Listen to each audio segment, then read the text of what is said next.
Welcome to Live Daf, your online Daf Yomi Shir. Shalom Aleichem and welcome back. Today's daf is Kesubos Mem. We are holding two lines from the top of the Omid. Ketzad Shoise Ba'atzisoi V'chulu. Getting back to the Mishnah, where we learned that a fellow who was involved forcefully with an Isha, this fellow who was Me'anes needs to marry the Isha. So there's a whole process.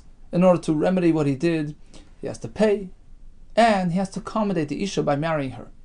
But the Mishnah tells us that if this Isha is unsuitable for him, there's an Avera involved. She's a Mamzeres, who may not marry an ordinary Yisrael. In that case, he doesn't have to follow through and marry her. Amar Rav Kahana. Said Rav Kahana, Amri Salishmait, Kamed Rav Zvid, Min Nahar. I presented the following question to Rav Zvid from Nahar. This was my question on the Mishnah. So you say that typically there's a mitzvah asay, veloi sieli isha. He has to accommodate her. He has to marry her. But where it involves a loisa asay as well, she's a mamzeres, an unsuitable match. There's no chiv to marry her. Why? Neisi asay, let the mitzvah asay, the pasuk, veloi sieli isha, come along and push away the loisa asay. V'nitche loisa asay. As we know, that asay is typically going to override the lois asay. The Ramban Chumash says that mitzvah asay represents avas Hashem, mitzvah lois asay represents fear of Hashem. Love is stronger than fear.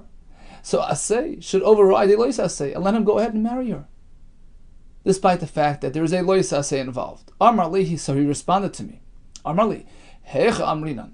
When do we say that an asay pushes aside the leis asay?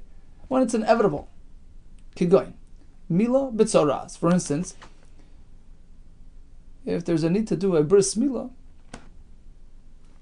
at the expense of a nega tzoras. Let's say there's a nega at the makaim of mila, and by doing the mila you're going to remove that skin, you do it anyways, even though there is a lois asay against removing a nega, hishomer b'nega hatzaras. Still, the mitzvah asay of bris milah overrides that. You know why? There is no other alternative. Delay efshar, l'kiyume le'asay. There's no other way of fulfilling the mitzvah asay other than removing the skin of the arla which contains the nega. So when the asay of bris milah clashes with the lois asay of hishomer b'nega hatzaras, which one wins? Mitzvah asay overrides.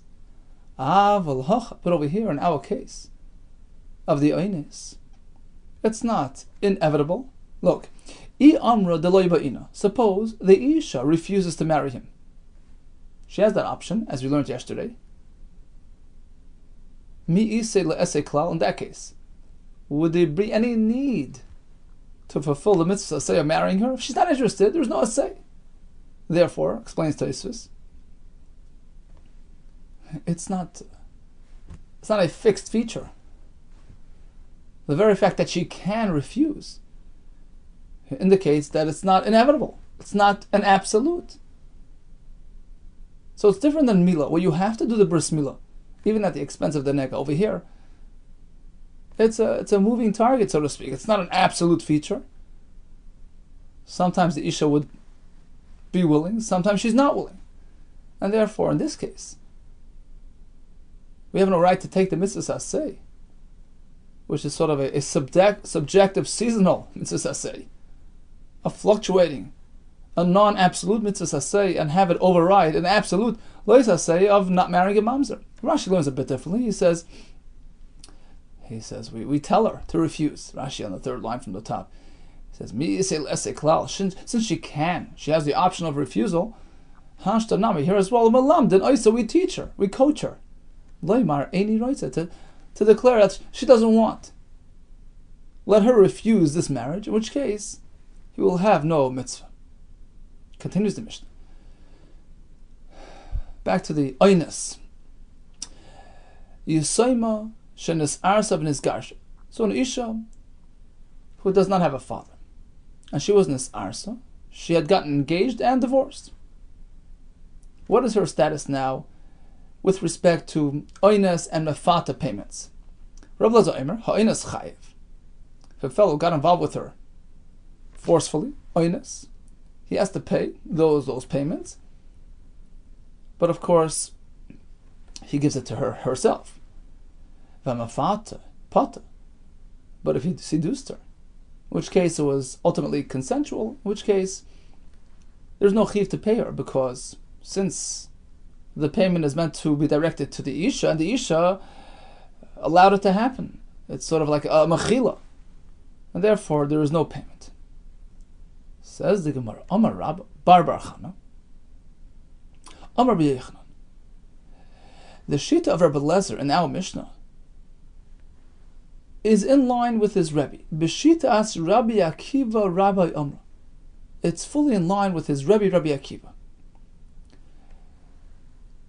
So basically what he's telling us is like this, that when the Mishnah speaks about a Yisayma, we don't literally mean an orphan, an Isha who's a Yisayma. We're just calling her Yisayma. Why? In this context, with respect to oines, payments, we call her a Yisayma. What does that mean? Because typically, an oines pays to her father. A regular Nara Besula Asher Loy Eirasa, who was not yet engaged. She's still fully in her father's domain, in which case all payments go to father. But let's say she had been engaged, even if she's already gotten divorced from that engagement. You may remember we had a machlekes back on Daf Lamed Ches. What happens to such an Isha? We had 3 shitas actually. This was actually the Mishnah here, Lamed Ches Amud Aleph. Rabbi Yitzchak clearly said there's no knas at all. Based on the psukim, it says Asher Loy Eirasa, but if she was Eirasa, there is no knas. Rabbi Akiva, in the Brisa over there, said that there is knas, but there is some sort of change that happens here. Instead of going to the no, actually in the Brisa he said that it goes to the father, no change at all. In the Mishnah, Rabbi Akiva maintained, there's a different shita, another version of Rabbi Akiva. Rabbi Akiva, the Mishnah maintained, there is knas in this case, but a change occurs because there's some sort of status change, because she was already engaged and divorced. The knas goes to herself. She receives a payment of the knas. So basically, what Rabbi Bar Chana, the name of Rabbi Yechanan, is telling us is that when Rabbi Lezer in our Mishnah says that oines would have to pay for this Nara here, who's a Yisayma and his Arsav and his Gasha, it doesn't mean she was really a Yisayma. It just means that since she was Nis Arsa and Nis Garsha, that changes the configuration. It redirects the payment from father to her. And that's exactly why the Mishnah refers to her as a Yisayma. It means basically she left her father's domain with respect to his ability to collect this oines payment. That's all he means. So that's why the Mishnah refers to her as a Yisayma, with respect to the father losing his ability to collect on this payment. So again, let's start from the Gemara again. Amar Rabba Bar Chana Amar B'Yechanan Rabbi Lezer. The Shita Rabbi Lezer now Mishnah that the oines has to pay. He has to pay. It means he's going to pay it to the Isha herself, because Rabbi Lezer B'Shitas Rabbi Akiva Rabbi Amra. He's consistent with his Rabbi Akiva, the Amar Yesh Lo Knas Knas La'atzma, that even after she had been this Arsa and then it's Garsha, there still is Knas. But the Knas goes to her. Mimai. How do I know that indeed this is the correct way of learning Rabbi Lezer? That what? Rabbi Lezer follows his Rabbi Akiva, that payment goes to her.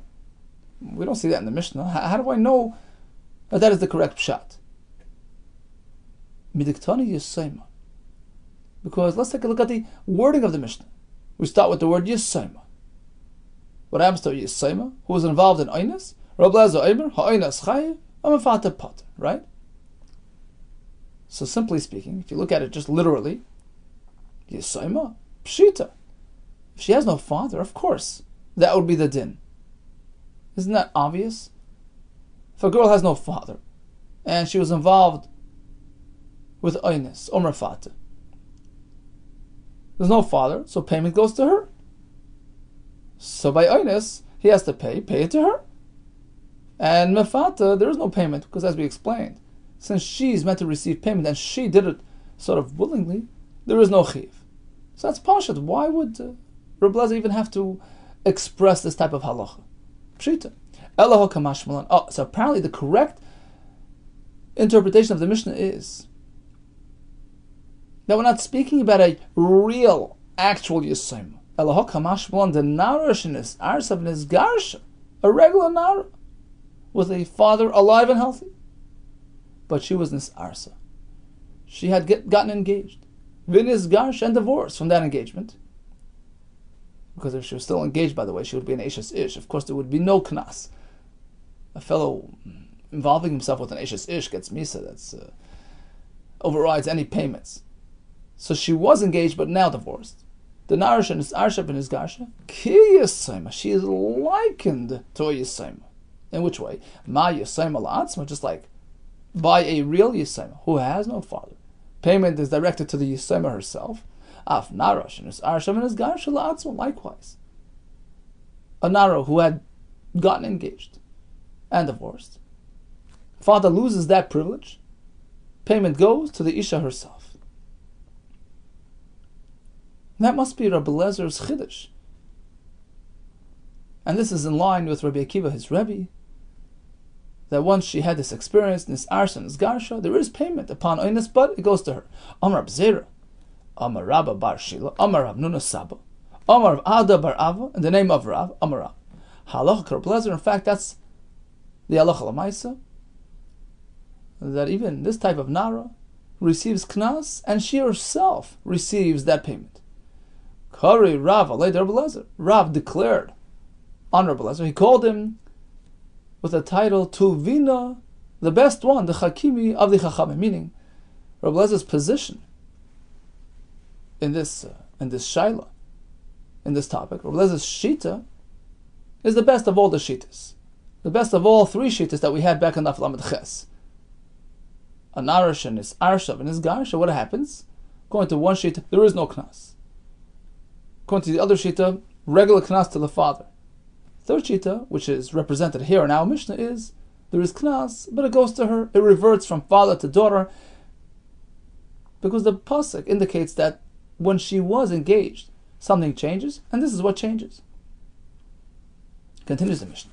So we know that both oines and mefata will have to pay a knas, 50 shekalim. But on top of that, in addition to the basic fine, they have to pay some other payments as well. Boishes, shame and embarrassment brought about by that experience. Pagam, loss of value, loss of market value brought about by that experience. How do we appraise these payments? How do we evaluate the boishes and pagam?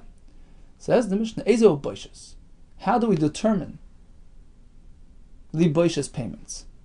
Hakoil, it all depends. Lefi hamavayish, who the perpetrator was.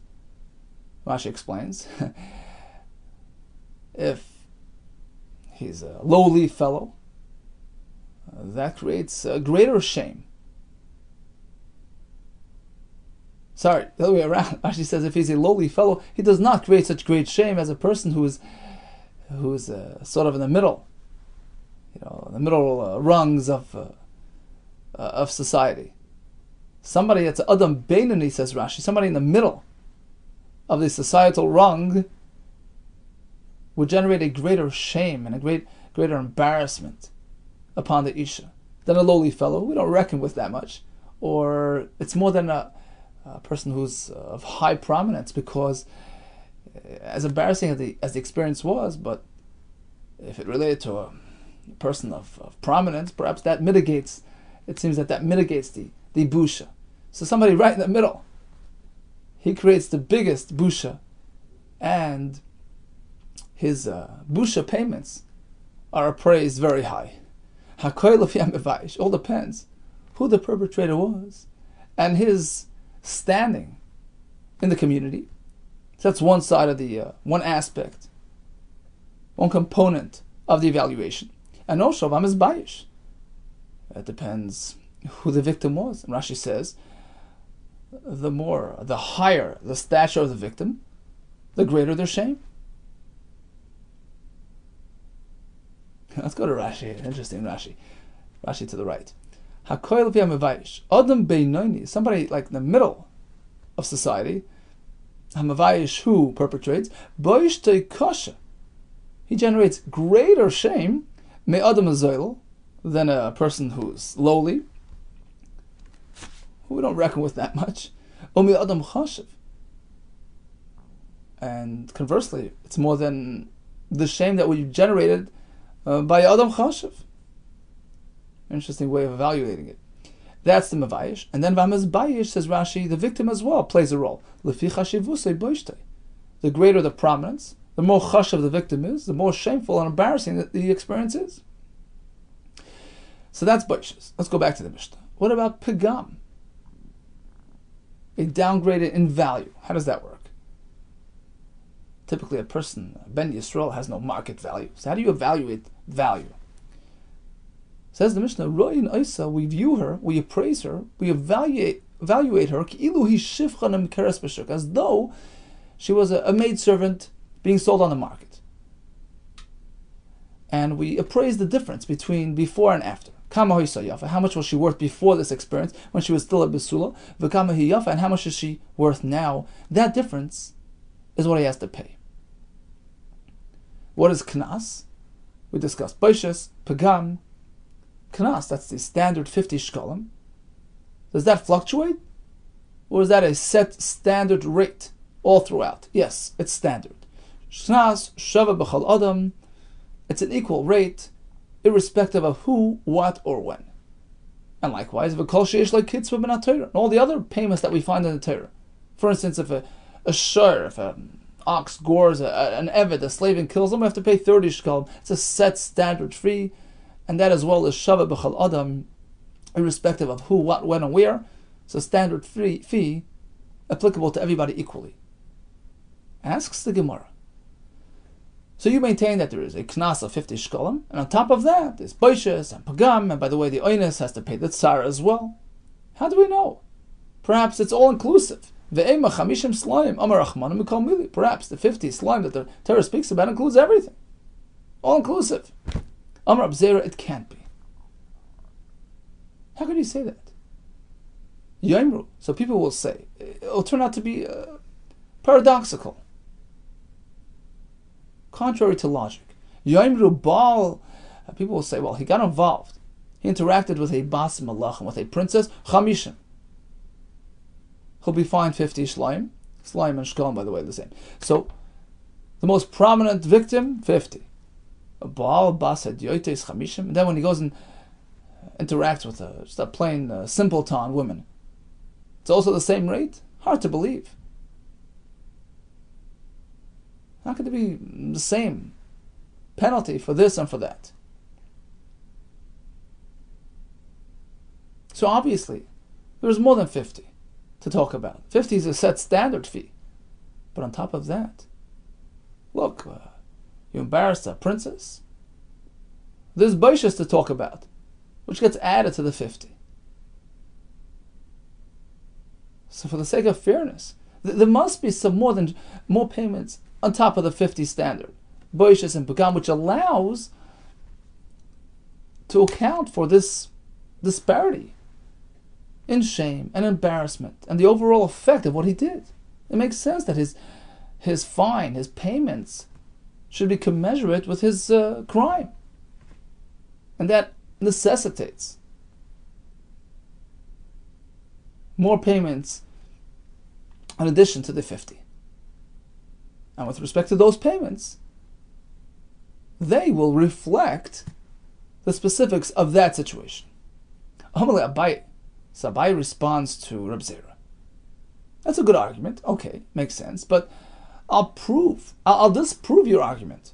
If that would be the case, the logic dictates that you have to fluctuate based on value, based on circumstance. What about the well-known halacha? When Eved get killed, 30 slime. Irrespective of his stature, irrespective of his expertise and his talents, So we'll say, Eved Noikim Margolius, an Eved who bores through a diamond cutter, big fancy Eved, Shloishim. The fee is 30. Eved Oisem Masa Machat Shloishim. And likewise, the same rate of 30 for the Eved who's just a plain tailor. How does that make sense? Answer is the Torah gives a set rate. When it comes to Knas, you don't look at the specifics of this situation or that situation. That's a set rate. 30 shkolim per Eved, and likewise over here, 50 shkolim for the Oines Mafata. Who's to say it's meant to fluctuate based on circumstance? Allah Amar Reb Zera, so Reb Zera turns around and offers another argument. You cannot say that we stop at 50. Because look, you didn't reckon with my argument, okay, the more prominent victim, the less prominent victim, you responded with the more and less prominent Eved. Okay, accepted. But as the Shita Mekubetzes explains, now Reb Zera will turn around and point to the actual differences that we find within the people themselves, within the experience itself. And you can't equate all experiences. You can't treat them all as one. It's impossible. It's contrary to logic. Elam Reb Zera. Ilu bo'o aleo shnayim. So we have one Isha, and two fellows got involved with her. Echad kedarka, one conventionally, v'echad shloi kedarka, one unconventionally from the back. So Reuven did shloi kedarka first. At that point she was unblemished, so to speak. It was her first experience. And then Shimon came along kedarka. Are you going to tell me they're both going to pay the same amount? That's unfair. Yomer, so we'll say, Baal Shlema Chamishim, Reuven, who's experienced, involved, an Isha Shlema, an unblemished Isha, her first experience, he'll pay 50. Baal Peguma Chamishim, and Shimon likewise, who came along after him. His involvement was with a blemished Isha, who had prior experience. And he'll also have to pay 50? That's unfair. That's contrary to Svara. And over here, Reb Zera is pointing to the actual Isha and to the change that she had undergone. She became a paguma by way of that first experience with Reuven. So how can you maintain that Shimon would pay the same 50? True, technically she's a basula because he's the first one that did it conventionally, but after all, she was blemished by the first perpetrator. It's unlikely that he would pay the same amount. It's a different experience. It's a different type of victimization, a different type of situation.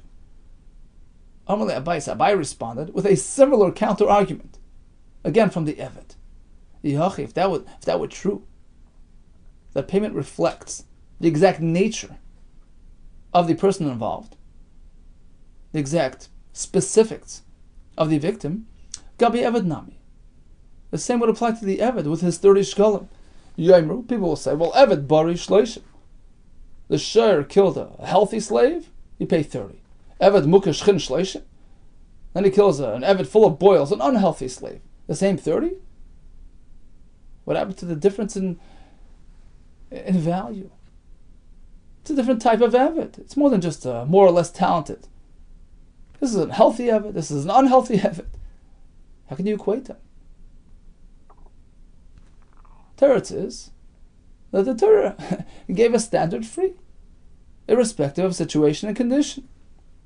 Here as well, by the Oines Mafata, who's to say that this perpetrator's payment is meant to reflect the specifics of the experience? Perhaps it's a set standard fee of 50 shkolim. Who says you add for boishes and for pagam? Elo Amar Abai, I'll give you the answer. Amakra, the pasuk says, he pays his 50 shkolim tachas hasharina because of the uncomfortable experience that he put her through. Why does the Torah add those words? Hani tachas hasharina, to indicate that these, meaning this 50 shkolim, is payment for the inui, for the uncomfortable experience that he put her through. That's a set standard knas. But apparently there's more than that. Mechlal de'ika boishes apagam. Apparently, aside from inui, there's boishes, shame and embarrassment that he put her through. And this pagam, loss of value. And Rashi points out, let's go to Rashi, 5 lines from the top. Tachas asher ina gabi chamishim kesef ksiv. And the diuk is Mechlal de boishes pagam. She'ena mishum inoi. You see, boishes pagam are universal obligations, unrelated to this specific incident. You shame and embarrass a person, you have to pay. You cause loss of value, you have to pay. So it's not related to specific situation where he was ma'aneh her. And Rashi explains, Shari yeshnan b'shar chayvlin. A person strikes his friend and brings about boishes and pagam, he's got to pay. That's a separate type of payment. Einoi b'chlal zeh, therefore it's not included in the 50. Rashi adds, pagam hu nezik hanishaim nami b'shar chavalis. Where do we find pagam elsewhere?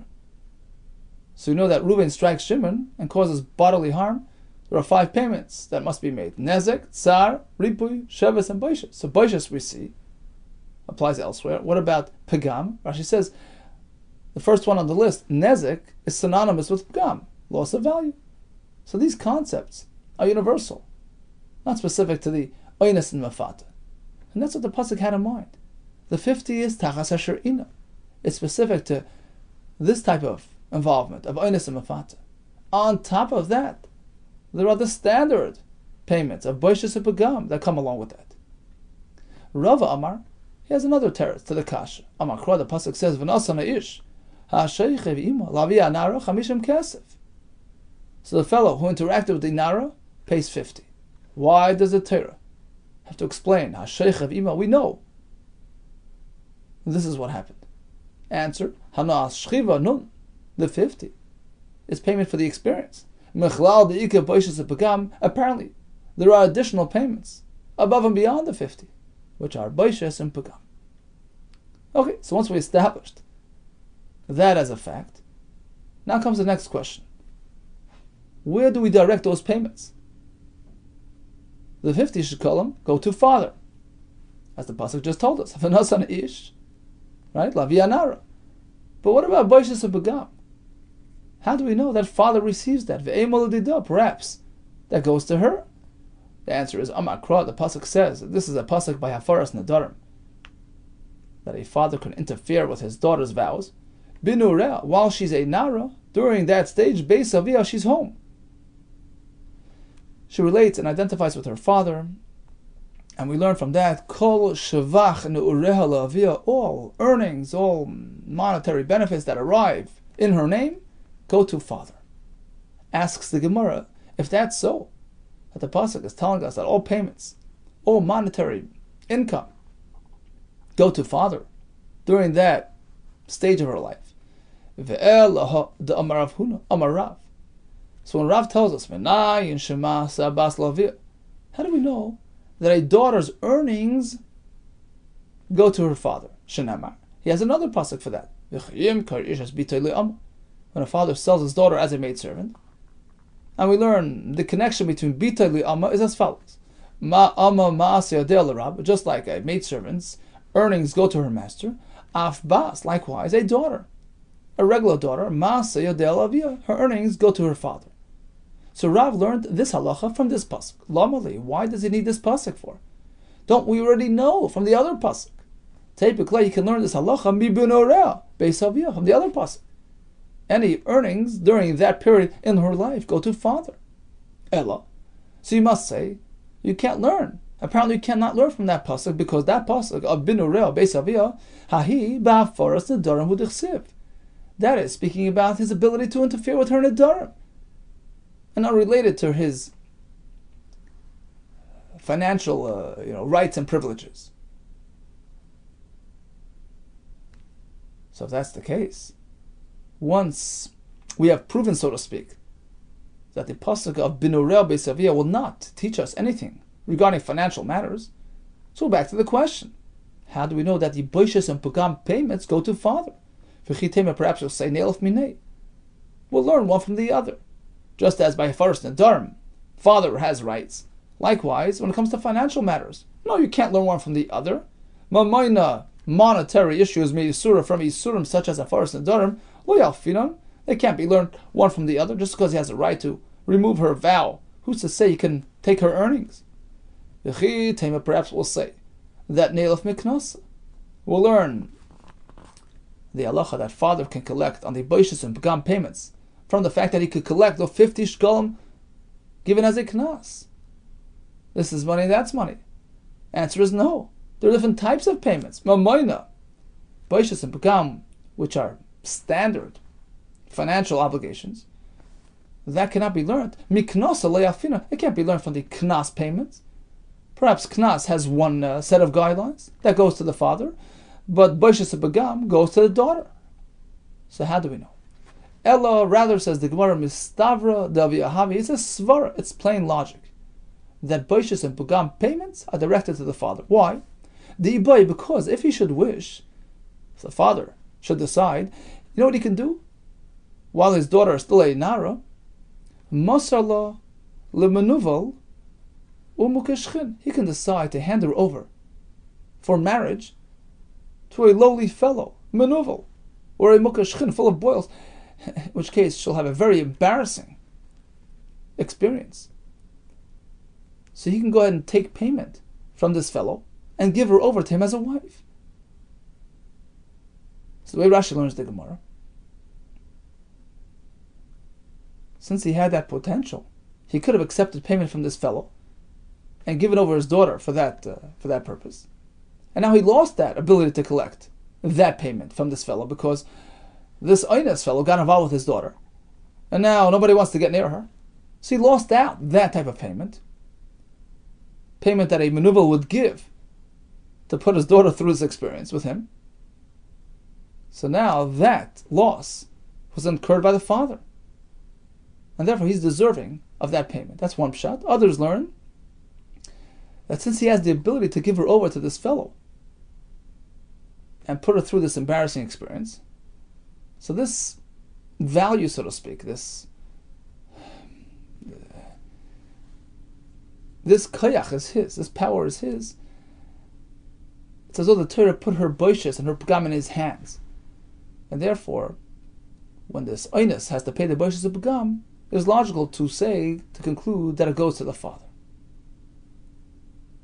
Okay, so we addressed knas, we addressed boishas, and now finally let's go to pagam. Mishnah says, how do we evaluate pagam? Royan Isa. We treat her ki'ilu hin shivcha nimkeres, as though she would be a slave, a maidservant sold in the market, and he has to pay the difference between a besula and a non-besula in that regard. How do we evaluate? How do we appraise her? How do we go about doing this? Amar vod is Shmuel.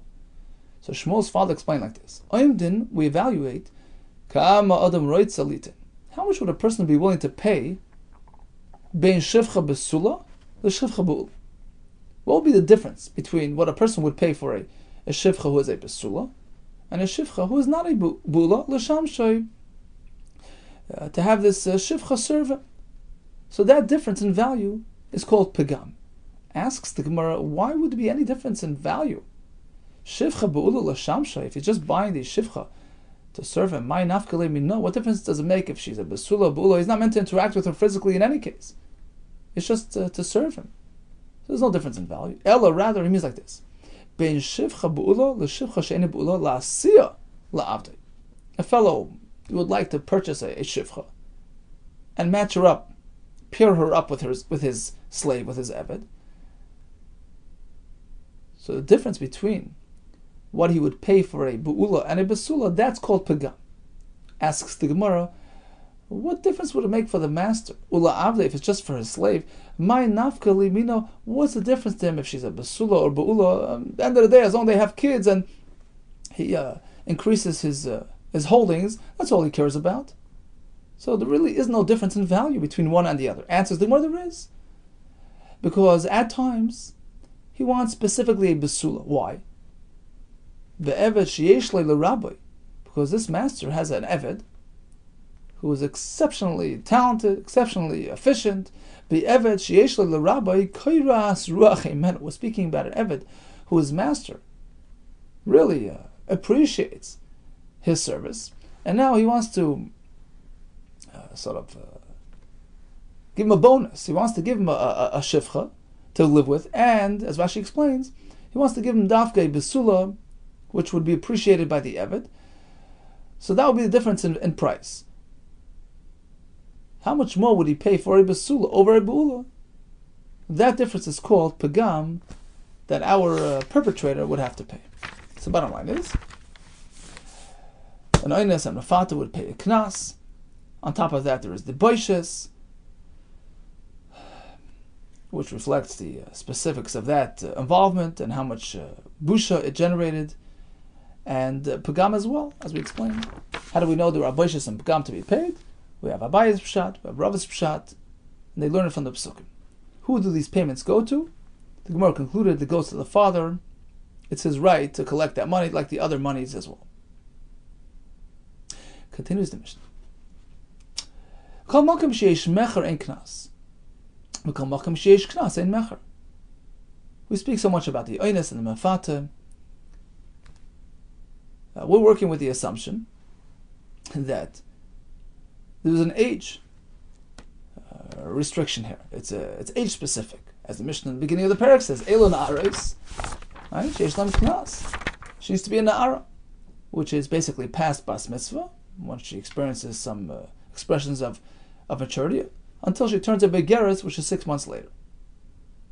Now we may recall that back on Daf Chavtes, the Gemara did tell us that this Mishnah, which stipulates that only a na'ara has knas, that reflects Shitas Rabbi Meir, who holds that knas is only applicable for a na'ara.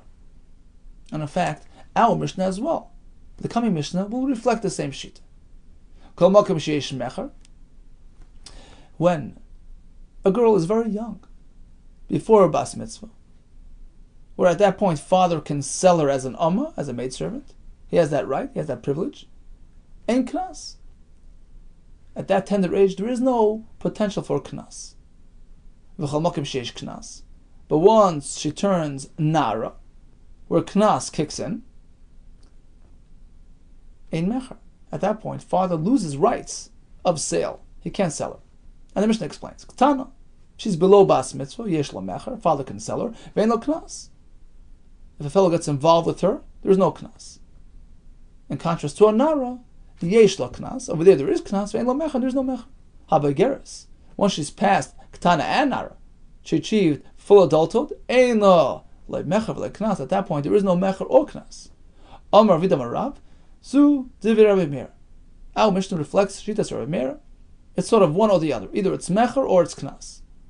Aval chachamim ayrim yesh lo knas b'makom mecher. Chachamim disagree. They hold that even at a young tender age, even before nara, just as there's mecher, knas would apply as well. This sanya, as we find in the Brisa, Ketana, a young girl, from day one until she turns an adult, until she exhibits 2 saris, 2 pubic hairs, yesh la mecher vein lo knas, father can sell her, but knas wouldn't apply. Once she becomes a bas mitzvah, until 6 months later, where she turns a full-fledged adult. At that point, during that window, yesh la knas would apply, vein lo mecher, but there's no longer a mecher applicable. Whose shita is this? Divid Rabbi Meir. Why Shaya Rabbi Meir Omer? Because Rabbi Meir used to say it's one or the other. Kol makom sheyesh mecher ein knas. At a young age, when he can sell, but there is no knas. Kol makom sheyesh knas ein mecher. And likewise, when there is knas, meaning when she's a nara, but mecher wouldn't apply. Chachamim disagree. Ketana, even when she's young, mibas gimel shonim yamechad, from 3 years old and up. That's the minimum age requirement for the halachic bia, right? From that point upward, vashati bogar, until she turns a begeres, yesh la knas would apply. Asks the Gemara, you mean knas in, only knas, mecher, a father can't sell her? Of course he could. That's a pasuk that he can sell her until bas mitzvah. Ema rather say like this, af knas malka mecher.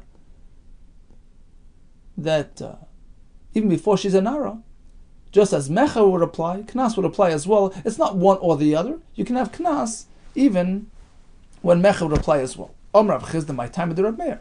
What is Rabbi Meir's reason that knas would only apply for a nara? Omar Kra, the pasuk says, "V'loi siya leisha."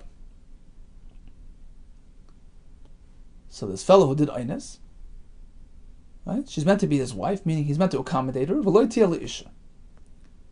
And we learn siya means that she allows herself, she avails herself willingly to his marriage. We're speaking about an Isha who's old enough. She's already a Gdoila. It's in her hands to marry herself off. So apparently we're speaking about a Gdoila. And the whole parsha, the whole sugya, the whole concept of knas, and everything that comes along with it only applies during this age bracket, the Nara. For Rabbanan, why do Rabbanan say that knas would apply even for a Ketana? Omar Ish Lakish. Omar Kor, the pasuk says, Na'ara. If you look at the pasuk inside the Chumash, the pasuk says Na'ara, but it's missing a hey.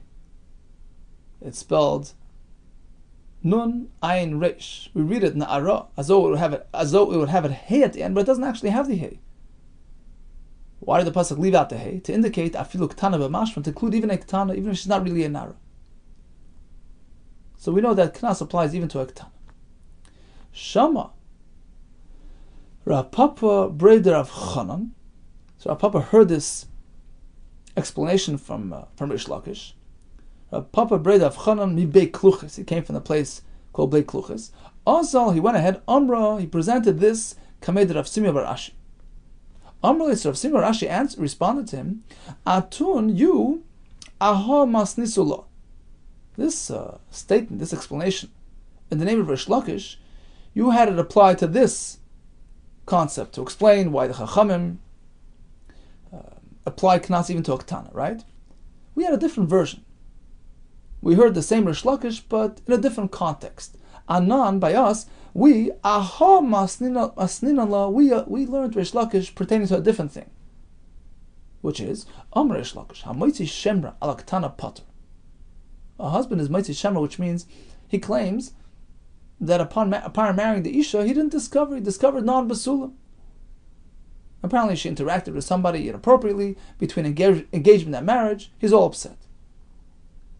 It turns out that he's just making it up. He's fined 100 kesef, right? That applies to a moitzi shemra on a gdoila. But let's say he had married a Ketana and did moitzi shemra on her. Potter, he doesn't have to pay shenemar. Why? The pasuk says, "V'nosnu Lavia Nara." He has to pay this fine to the father of the Nara. And over here, the word Nara is spelled fully with the hey at the end. Nara male divir kasev. So by spelling it with the full hey, the pasuk is indicating that she has to be a true Nara, meaning a gedola, but not a Ketana.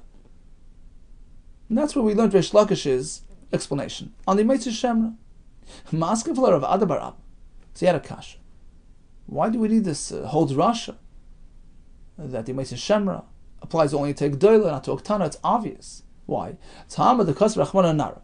So you mean to say it's only because it says Nara with a hey? Now we know that Meitzah Shemra needs to be a Gdoila. But if not for the extra hey, Havamina, do we room to say Afilu Ketana?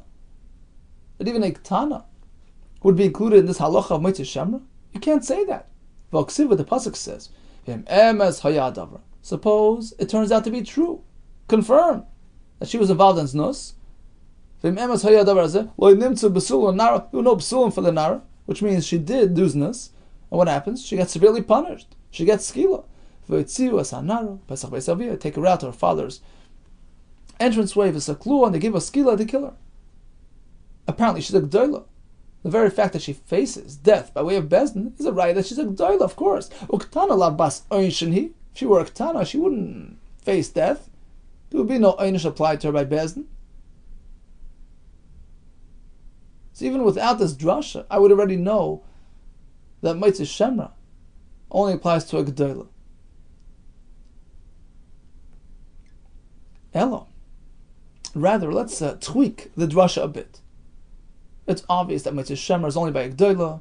All aspects of Meitzah Shemra only apply to a gdoila, because we see that the einish aspect can only apply to a gdoila. Apparently, the entire concept is only applicable to a gdoila. Ella, rather, when the pasuk spells nara with a hey in this context, it's not to inform us that Meitzah Shemra needs to be a gdoila. That's understood, but it's meant for the diuk, for an inference, to teach us for elsewhere Elokan Nara, to tell us that specifically by Mitzvah Shemra, it's a Gdoila. And that's why we have the Hey. Ho kol makim shnemar nar. But the Torah here is telling us this is a Gdoila because it's a Hey. Otherwise, if it would say without a Hey, if Nara would be written with that omission, without the Hey, such as by Yoines, afilu ktana b'mashma, it would be indicative that even a ktana is included, and that's the source of the Rabbanon, that Yoines applies to a ktana as well, because by Yoines, the word Nara is spelled without a Hey. Okay, let's quickly review today's daf. We know that an Yoines must marry his wife, must marry the Isha who he was involved with. He has to accommodate her as a wife, except if it's a mismatch. There is a love upon marrying her. She's a mamzeres. We had a kasha. Why? Why would that not be overridden by the mitzvah essay of Eloi Te'el Isha? We know that essay is deichel essay. The answer is it's subjective. It's up to her. In this case, she shouldn't really want it, and therefore he doesn't proceed. We had Shita Shabbalazar, an Isha who was Nisarsav Nisgarsha. The Yoines would pay, but pay to her. On top of Knas, there is Boishes, which all depends on the level of shame that she experienced. And Pagam as well, that is determined by the disparity in value based on the sale of a Shifcha.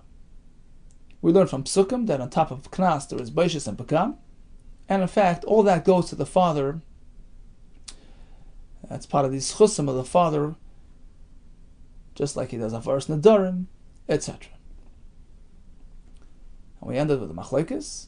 At what point, at what age is there a Knas? According to Reb Meir, it's specific to a Nara, whereas according to Rabbanan, even a Ketana from 3 years and up would generate Knas, and it's based on the fact that the word Nara, mentioned by Knas, omits the last Hey to indicate that even a Ketana would be included. All the best to you and Matzlacha.